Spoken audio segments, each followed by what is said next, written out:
मेरे प्यारे बच्चों, कैसे हो? मजे से हो ना?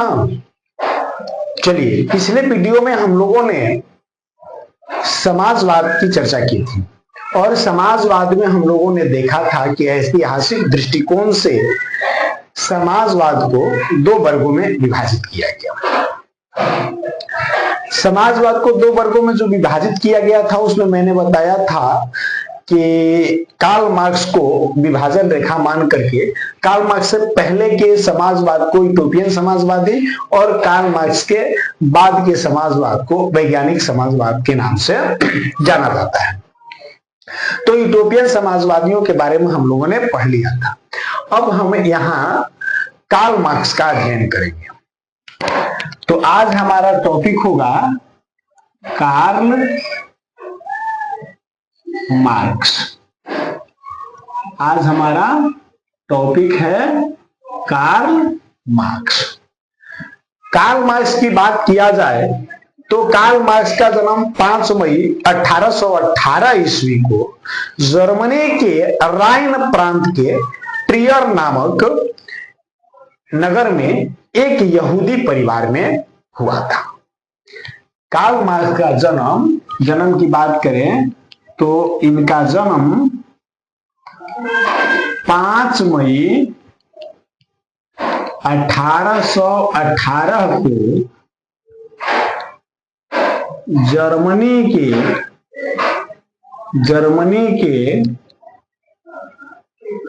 राइन प्रांत के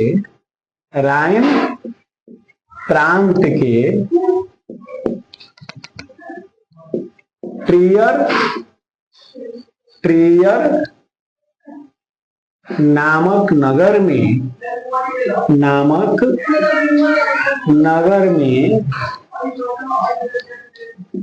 एक यहूदी परिवार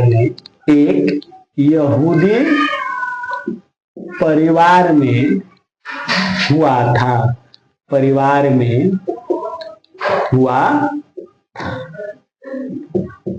यानी कहने का मतलब कि कार्ल मार्क्स की हम जो बात करते हैं तो इनका जन्म 5 मई 1818 ईस्वी को हुआ था।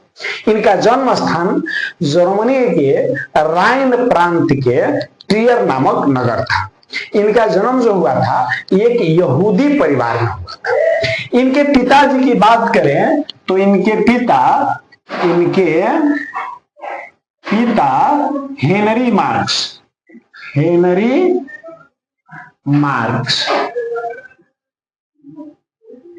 एक प्रसिद्ध वकील थे।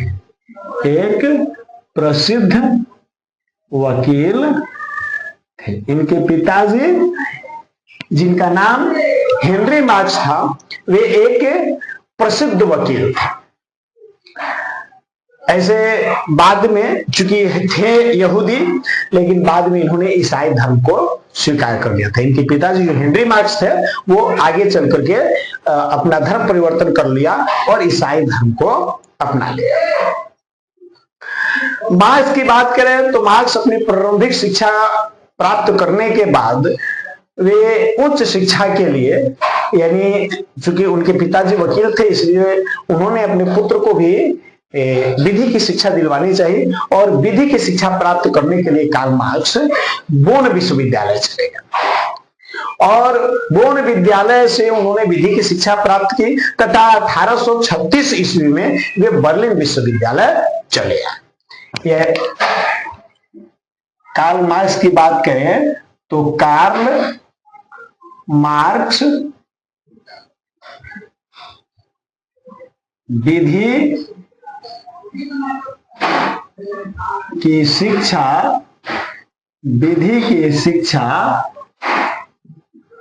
बोन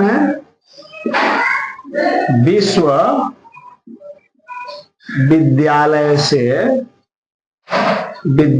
से प्राप्त किया तथा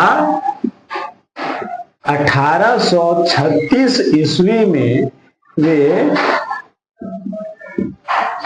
बर्लिन विश्वविद्यालय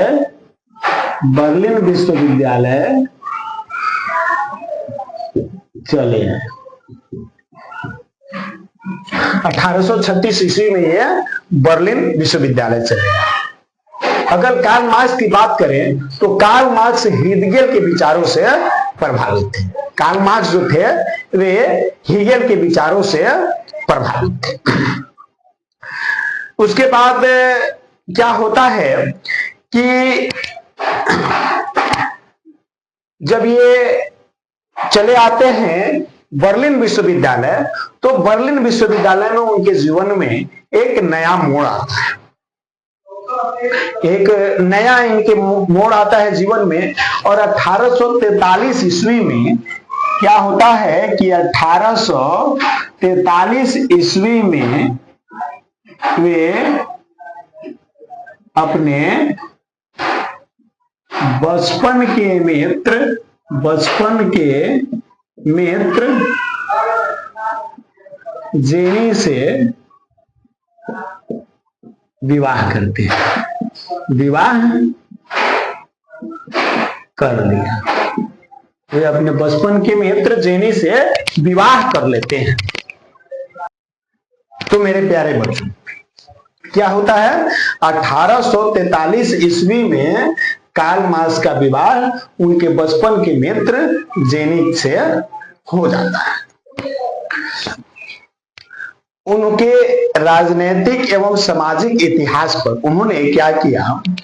अब कार्ल मार्क्स यहां से जो उनका हम लोग प्राथमिक परिचय था वो जान लिए कि उनका जन्म 5 मई 1818 को जर्मनी के राइन प्रांत के टियर नामक नगर में एक यहूदी परिवार में हुआ था।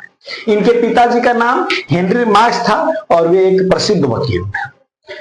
कार्ल मार्क्स विधि की शिक्षा ग्रहण करने के लिए बोन विश्वविद्यालय गए और फिर वहां से वे 1836 में बर्लिन विश्वविद्यालय चले आते हैं, जहां उनके जीवन में एक नया मोड़ आता है। 1843 में वे अपने बचपन के मित्र जेनी से विवाह कर लेते हैं। कार्ल मार्क्स की बात करें तो वे हीगेल के विचारों से प्रभावित थे। ये उनका प्रारंभिक परिचय हो गया। अब हम चलते हैं उनके माने जीवन की उपलब्धियों के बारे में। तो कार्ल मार्क्स जो थे वह राजनीति एवं सामाजिक इतिहास पर मॉन्टेस्क्यू एवं रूसो के विचारों का गहन अध्ययन पहले किया। उन्होंने सबसे पहले क्या किया कि जो कार्ल मार्क्स थे वे राजनीति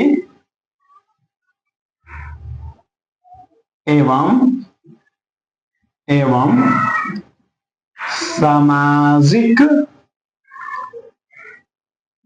इतिहास, राजनैतिक एवं सामाजिक इतिहास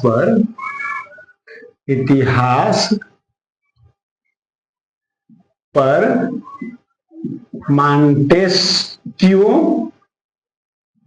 एवं रूसो के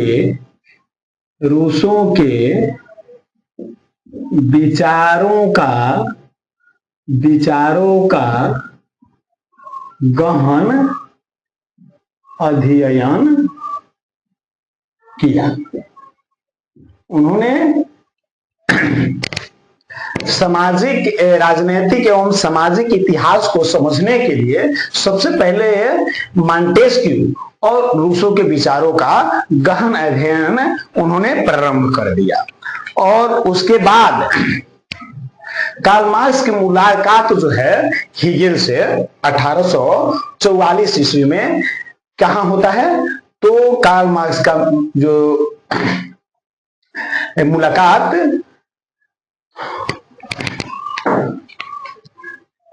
कार्ल मार्क्स की मुलाकात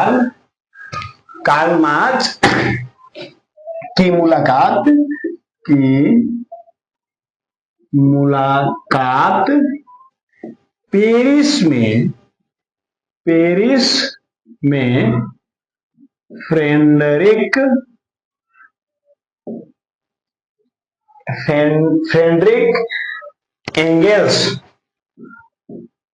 एंगेल्स से हुई। कार्ल मार्क्स की मुलाकात फ्रेडरिक एंगेल्स से मुलाकात कहाँ होती है? तो वो पेरिस में होती है। कार्ल मार्क्स की मुलाकात पेरिस में फ्रेडरिक एंगेल्स से हुई। कब? 1844 ईस्वी में। 1844 ईस्वी में उनकी मुलाकात फ्रेडरिक एंगेल्स से होती है और वहीं पर दोनों में मित्रता हो जाती है। और जब दोनों में मित्रता हो जाती है तो यह मित्रता जीवन भर उनकी, फ्रेडरिक एंगेल्स के साथ उनकी मित्रता यह जीवन भर बनी रहती है। दोनों ही हेगेल के विचारों से प्रभावित थे और दोनों जो है एक ही विचारों वाले थे, इसलिए दोनों में एक मित्रता होती थी, गहरी मित्रता होती है और यह मित्रता जीवन भर बनी रहती है। क्या होता है कि कार्ल मार्क्स जो है एंगेल्स के विचारों एवं उनके रचनाओं से प्रभावित होकर के उनकी कार्य के दशाओं पर गहन अध्ययन करते हैं और गहन अध्ययन करने के बाद वे भी समाजवाद की ओर जो है कि अपना विचार रखना शुरू कर देते हैं। फिर कार्ल मार्क्स और एंगेल्स दोनों ने मिल करके 1848 में एक साम्यवादी घोषणा पत्र प्रकाशित किया। कार्ल मार्क्स ने क्या हुआ कि कार्ल मार्क्स एंगेल्स के साथ मिलकर मैंने अभी बताया कि जो कार्ल मार्क्स थे वे जब उनकी मित्रता एंगेल्स से होती है तो उनके विचारों को समझते हैं, उनके रचनाओं को देखते हैं और इससे प्रभावित होकर के अब ये श्रमिक वर्ग के कार्य और उनके दशाओं पर अध्ययन करना शुरू कर देते हैं। और उसके बाद दोनों मिलकर के 1848 ईस्वी में दोनों मिलकर 1848 ईस्वी में एक साम्यवादी घोषणा पत्र जारी किया। दोनों ने मिलकर के और एक साम्यवादी घोषणा पत्र जारी किया या क्या कि साम्यवादी घोषणा पत्र प्रकाशित किया जिसे आधुनिक समाजवाद का जनक माना जाता है, जिसे आधुनिक समाजवाद का जनक माना जाता है। समाजवाद का जनक माना जाता है। इस प्रकार से समझे ना कि समाजवाद की दिशा में कार्ल मार्क्स आगे बढ़ना शुरू कर देते हैं। कार्ल मार्क्स समाजवादी भावनाओं को प्रभावित करना शुरू कर देते हैं। 1867 ईस्वी में क्या होता है कि जो समाजवाद को प्रभावित करना शुरू कर देते हैं, इसके बाद जो है कार्ल मार्क्स अपने आर्थिक, सामाजिक और राजनैतिक विचारों को स्पष्ट रूप से व्यक्त करना शुरू करते हैं और कार्ल मार्क्स को इन्हीं सभी चीजों के कारण गिने चुने प्रबुद्ध चिंतकों में माना जाता है कि जितने भी समाजवाद को प्रभावित करने वाले कुछ गिने चुने चिंतक थे, उन्हीं प्रमुख चिंतकों में से एक सबसे महान चिंतक कार्ल मार्क्स को माना जाता है, जिन्होंने इतिहास की धारा को व्यापक रूप से प्रभावित किया था। कार्ल मार्क्स एक ऐसे चिंतक थे जो इतिहास की धारा को भी प्रभावित किया। 1867 ईस्वी में कार्ल मार्क्स ने दास कैपिटल नामक पुस्तक की रचना की। क्या हुआ? 1867 ईस्वी में कार्ल मार्क्स ने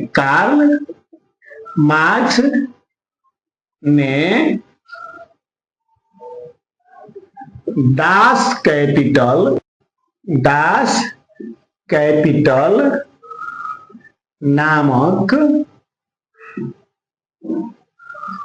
पुस्तक की रचना किया। तो इस प्रकार से जो है ना कि इन्होंने एक पुस्तक लिखा जिसका नाम दास कैपिटल रखा।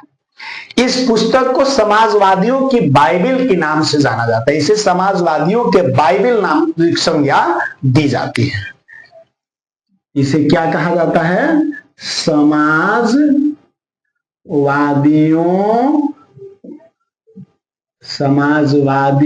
की बाइबिल। इसे समाजवादियों की बाइबिल के नाम से जाना जाता है। अगर मार्क्स के सिद्धांत की बात करें कि कार्ल मार्क्स ने किन सिद्धांतों का प्रतिपादन किया, तो उन्होंने 5 सिद्धांतों को प्रतिपादित किया था।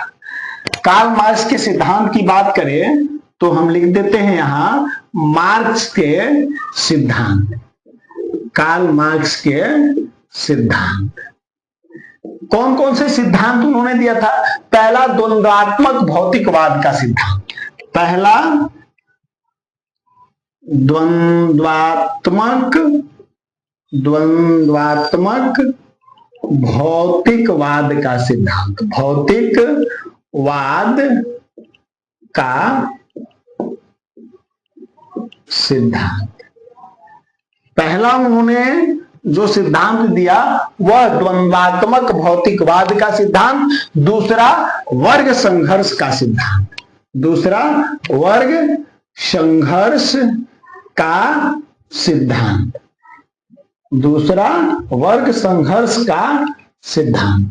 उसके बाद उनका तीसरा सिद्धांत था इतिहास की भौतिकवादी व्याख्या। इतिहास की भौतिकवादी व्याख्या। इतिहास की भौतिकवादी व्याख्या। उसके बाद मूल्य एवं अतिरिक्त मूल्य के सिद्धांत। मूल्य एवं अतिरिक्त मूल्य के सिद्धांत।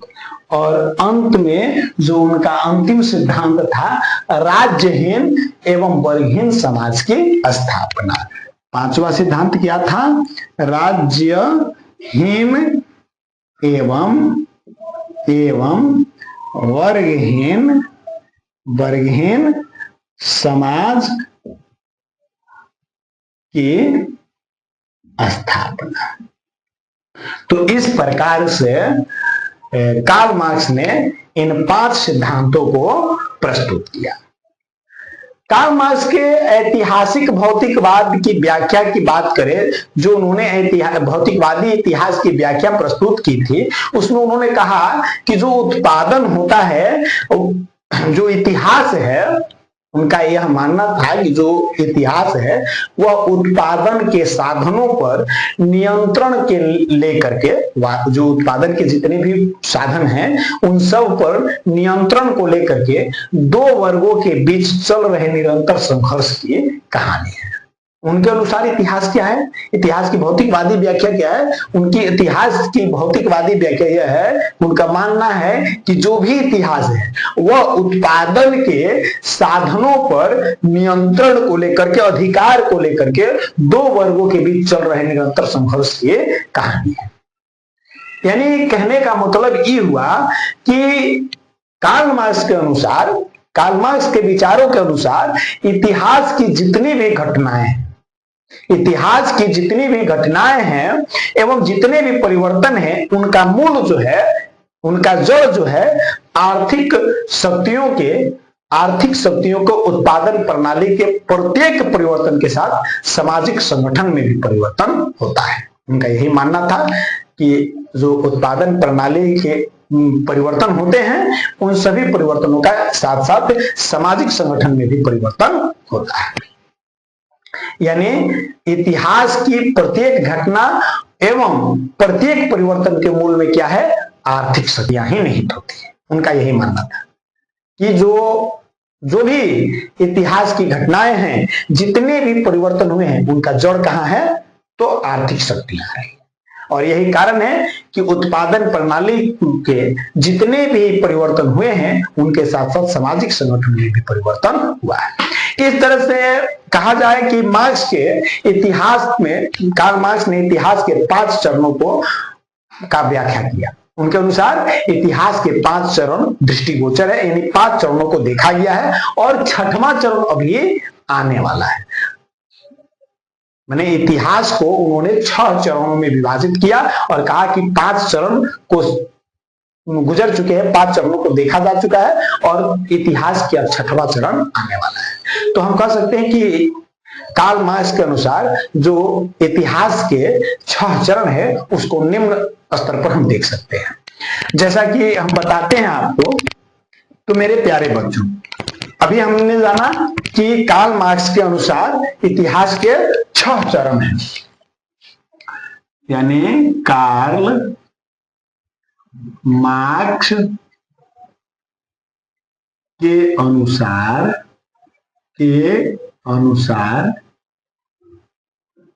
इतिहास के 6 चरण कौन कौन से हैं?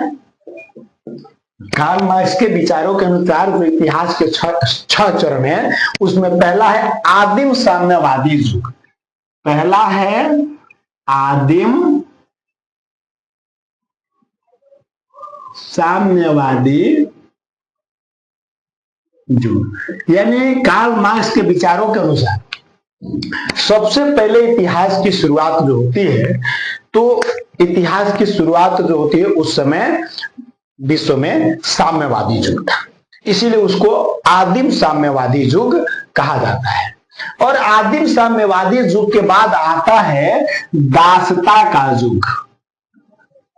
दासता का युग, यानी जब लोगों को अपना दास बनाया जाना शुरू किया गया तो उसको उनका मानना है कि दासता का युग आता है। और दासता के युग के बाद सामंती प्रवृत्तियों की बोलबाला बढ़ जाती है और इस प्रकार इतिहास का तीसरा चरण आता है जिसको हम लोग सामंती युग कह सकते हैं। सामंती युग के नाम से जाना जा सकता है। अब सामंती युग के प्रखर रूप आने के बाद हम देखते हैं कि औद्योगिक क्रांति होती है और उसके परिणाम स्वरूप जो है फैक्ट्री प्रणाली का विकास होता है और एक नए वर्ग पूंजीपति वर्ग का उदय होता है और यहां से पूंजीवादी युग की शुरुआत हो जाती है। उसके बाद उनके अनुसार इतिहास में पूंजीवादी युग की शुरुआत होती है। पूंजीवादी युग, पूंजीवादी युग के आगे चल करके जब पूंजीवाद आ जाता है तो अब आता है समाजवादी युग। पूंजीवादी युग के बाद आता है समाजवादी युग। अब उनका मानना है कि ये समाजवादी युग आ जाता है और समाजवादी युग जो है विकसित करके और समय के साथ यह बन जाएगा साम्यवादी युग। साम्यवादी युग। इस तरह से ये 5 युग जो है देखे जा चुके हैं और साम्यवादी युग अभी आने वाला है। तो उम्मीद है कि आप लोग इन चीजों को समझ गए हैं। अब कार्ल मार्क्स की भूमिका और उनकी भूमिका के साथ प्रथम अंतरराष्ट्रीय संघ की बात करते हैं कि कार्ल मार्क्स और प्रथम अंतरराष्ट्रीय संघ। तो हम यहां टॉपिक दे देते हैं कार्ल मार्क्स और अंतरराष्ट्रीय संघ। अंतरराष्ट्रीय संघ, अंतरराष्ट्रीय संघ। अब प्रथम अंतरराष्ट्रीय संघ इसलिए नहीं मैंने लिखा कि उनके बाद भी एक अंतरराष्ट्रीय संघ की चर्चा हम लोग करेंगे, तो इसलिए दोनों संघों की बात मैंने लिख दी है। तो समाजवादी आंदोलन जब शुरू होता है, इस तरह से इन विचारकों के द्वारा जो है कि इन विचारकों का प्रभाव पड़ता है समाज पर और समाज में अब पूरे देशों में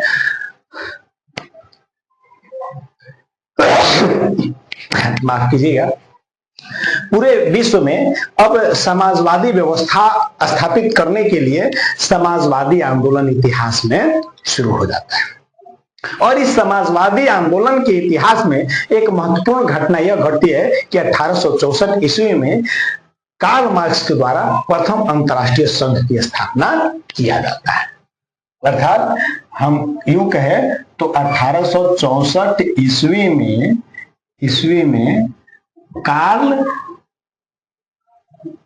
मार्क्स ने प्रथम अंतरराष्ट्रीय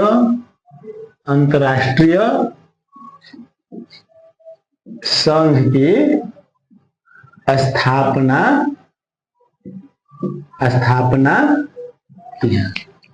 मेरे प्यारे बच्चों, उम्मीद है कि हो सकता है कि कुछ लाउड स्पीकर पर गीत गाना बज रहा है, उसका आवाज भी आप लोगों के पास आता होगा। इसके लिए मैं क्षमा चाहूंगा, क्योंकि आसपास गांव में इस समय लगन का समय है और बारातें आ रही है, तो थोड़ा बहुत डिस्टर्ब हो रहा है। इसके लिए आप लोगों से क्षमा चाहूंगा। तो प्रथम अंतरराष्ट्रीय संघ की स्थापना किया जाता है, जिसका श्रेय हम लोग कार्ल मार्क्स को देते हैं। कार्ल मार्क्स ने इसके उद्घाटन किया और उद्घाटन में एक जोरदार भाषण दिया और उस भाषण में उन्होंने कहा, अपने उद्घाटन भाषण में उन्होंने मजदूरों को महत्वपूर्ण बात समझाने का प्रयत्न किया और उन्होंने कहा कि आप लोगों की मुक्ति स्वयं ही आपके प्रयत्नों द्वारा हो सकती है। अर्थात मजदूरों की मुक्ति उनके स्वयं के प्रयत्नों द्वारा ही हो सकता है। कोई बाहर की शक्तियां या बाहर के साधन उन्हें मुक्ति दिला नहीं सकती है।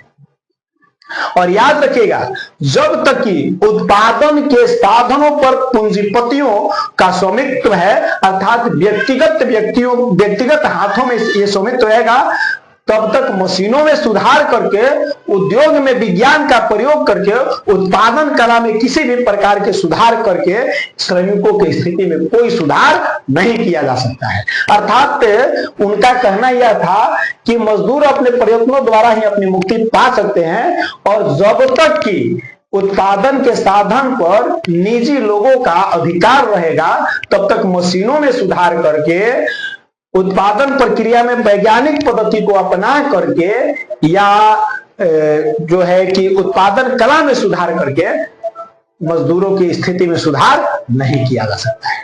इसीलिए मजदूरों का अंतिम लक्ष्य होना चाहिए कि पूंजीवाद का नाश हो। पूंजीवाद का, मेरे प्यारे बच्चों माफ करना, नमाज अजान का टाइम हो गया था, अजान पढ़ने लगा, इसीलिए मैं कुछ देर के लिए रुक गया था। तो एक बार मैं फिर से याद दिला दूं कि कार्ल मार्क्स ने अपने उद्घाटन भाषण में क्या कहा, कि कहे कि मजदूरों की मुक्ति वे अपनी मुक्ति स्वयं के प्रयासों द्वारा ही कर सकते हैं, अर्थात अपने प्रयत्नों के द्वारा ही उनकी मुक्ति हो सकती है। कोई दूसरी बाहर की ताकतें उनको मुक्ति दिला नहीं सकती है। और याद रखेंगे, जब तक कि उत्पादन के साधनों पर निजी व्यक्तियों का अधिकार रहेगा, एक व्यक्तियों का अधिकार रहेगा, तब तक मजदूरों के दशा में कोई सुधार नहीं हो सकता। भले आप जो है ना उत्पादन में वैज्ञानिक प्रयोग कर लें, या मशीनों में सुधार कर लें, या उत्पादन कला में सुधार कर लें, इससे मजदूरों के दशा में सुधार, श्रमिकों के दशा में सुधार नहीं हो सकता है। इसी लक्ष्य उन्होंने यही बताया कि हमें मजदूरों को अपना अंतिम लक्ष्य यही बनाना होगा कि पूंजीवाद का विनाश। इस सम्मेलन में उन्होंने एक नारा बुलंद किया। इस सम्मेलन में कार्ल मार्क्स ने एक नारा बुलंद किया, अधिकार के बिना कर्तव्य नहीं और कर्तव्य के बिना अधिकार नहीं। उन्होंने क्या नारा दिया? एक नारा दिया,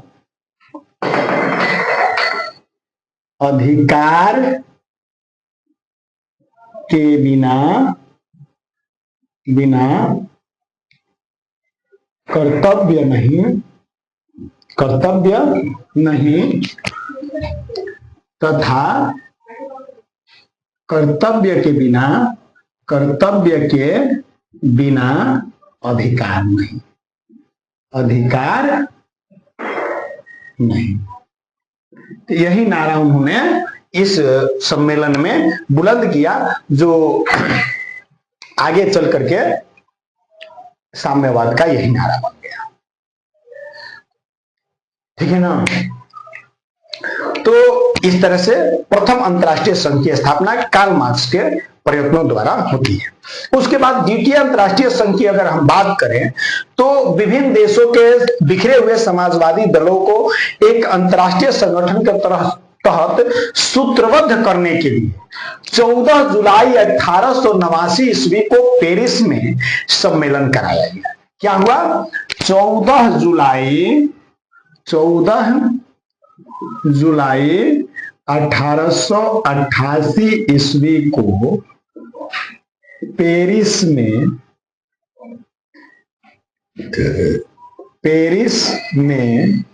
एक सम्मेलन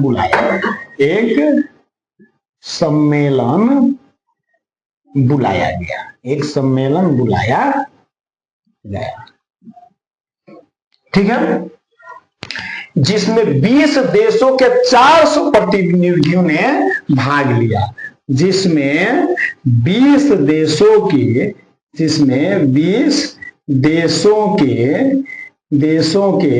400 प्रतिनिधियों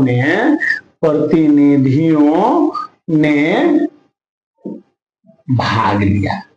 इसमें 20 देशों के 400 प्रतिनिधियों ने भाग लिया। इसी को द्वितीय अंतर्राष्ट्रीय संघ के नाम से जाना जाता है। इसे क्या कहा जाता है? इसी को द्वितीय अंतर्राष्ट्रीय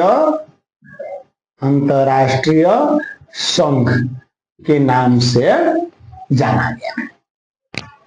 इस संगठन में यह निर्णय लिया गया कि प्रत्येक वर्ष 1 मई को मजदूर दिवस मनाया जाएगा। इस सम्मेलन में क्या निर्णय लिया गया कि प्रत्येक वर्ष 1 मई को मजदूर दिवस मनाया जाएगा। निर्णय क्या हुआ? तो अगर निर्णय की बात करें तो निर्णय यही हुआ कि प्रत्येक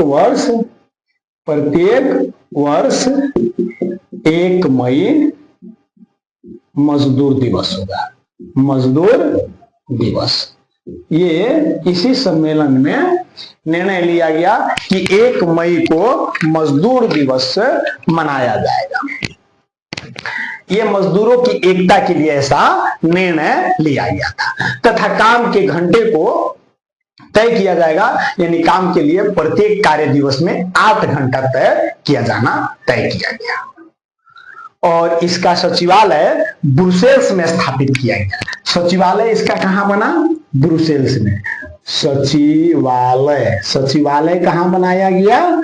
ब्रुसेल्स में। इसका सचिवालय ब्रुसेल्स में स्थापित किया गया। ठीक है ना? ब्रुसेल्स में स्थापित किया। तो उसके बाद क्या होता है ना कि 1 मई 1890 को क्या होता है कि ये सारी निर्णय ले लिया गया। और इस निर्णय के बाद 1 मई 1890 को एक घटना होती है। क्या होता है कि सारे यूरोप एवं अमेरिका में हड़ताल हो जाता है। पूरे यूरोप एवं अमेरिका में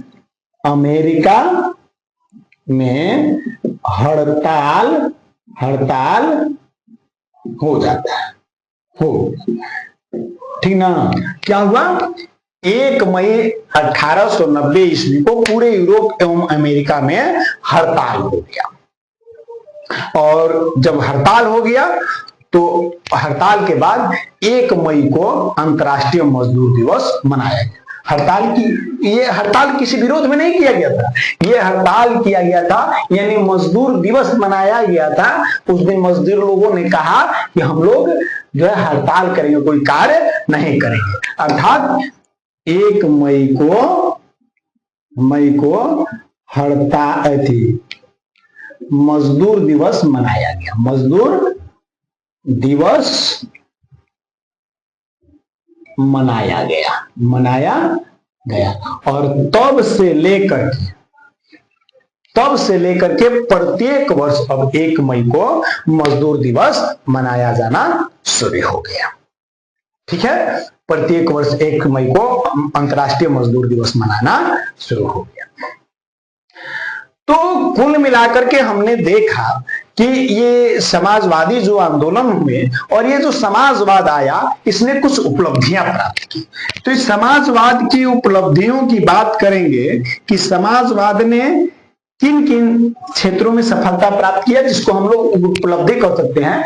तो पूरे अब तक जो उपरोक्त चीजों का वर्णन किया मैंने, जो जो चीजें हम लोग पढ़े हैं, उसमें हम लोगों ने क्या देखा कि पहला चीज देखने को मिला कि अब सैन्यवाद एवं युद्ध के विरुद्ध आंदोलन होने लगा। सैन्यवाद एवं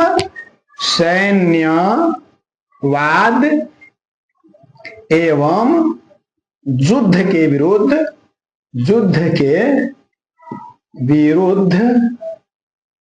आंदोलन होगा।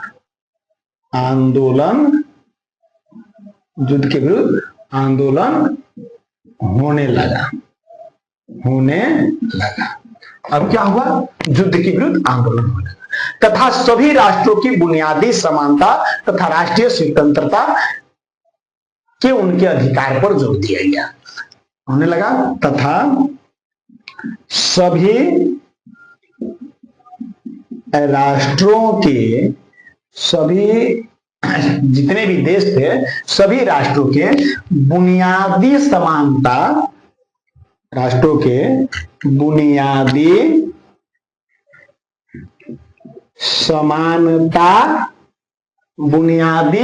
समानता तथा राष्ट्रीय स्वतंत्रता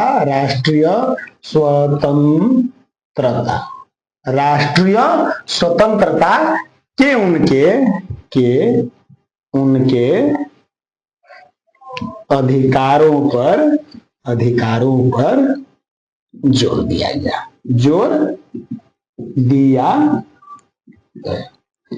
तो ये समाजवाद की उपलब्धियां रही। समाजवाद ने इन उपलब्धियों को प्राप्त किया और इस प्रकार से समाजवाद धीरे धीरे अपना पैर पसारना शुरू किया। तो समाजवाद के पैर पसारने के साथ धीरे धीरे देशों में जो है ना कि एक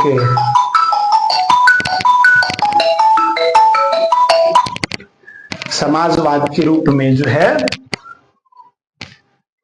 धीरे धीरे पैर पसारना पड़ा। इसी क्रम में हम देखेंगे किस प्रकार से सोवियत संघ का गठन हुआ और बोल्शेविक क्रांति हुई। लेकिन इस टॉपिक को आज हम यहीं समाप्त करते हैं।